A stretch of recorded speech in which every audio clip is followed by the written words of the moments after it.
បងប្អូនធ្លាប់ចាប់អារម្មណ៍ទេថានៅក្បែរស្ពានគីហ្សូណាមានសំណង់បុរាណមួយឈរយ៉ាងរឹងមាំជិតមួយសតវត្សរ៍មកហើយ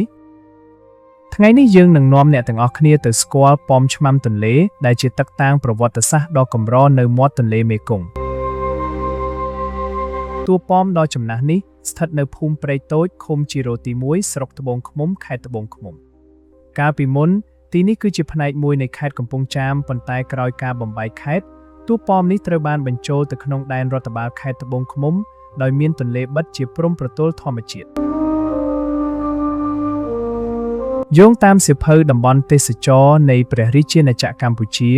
តួប៉មនេះគឺជាទីតាំងឆ្មាំទន្លេដែលត្រូវបានសាងសង់ឡើងតាំងពីសម័យអាណានិគមបារាំង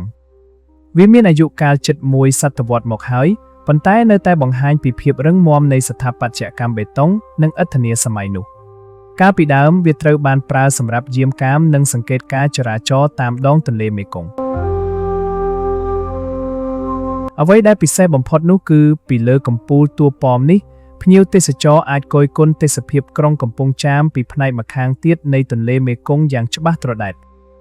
ជាពិសេសនៅពេលល្ងាចទីនេះគឺជាចំណុចដ៏ល្អបំផុតសម្រាប់ទស្សនាថ្ងៃរៀបលិចដែលជះពន្លឺពណ៌មាសកាត់ផ្ទៃទឹកទន្លេនិងស្ពានគីហ្សូណាបើបងប្អូនបានធ្វើដំណើរឆ្លងកាត់ស្ពានគីហ្សូណា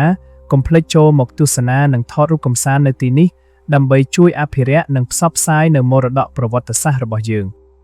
កុំភ្លេចចុច like និង subscribe សម្រាប់វីដេអូប្រវត្តិសាស្ត្រនិងតំបន់ទេសចរណ៍ប្លែកៗទៀតសូមអរគុណជួបគ្នានៅវីដេអូបន្ទាប់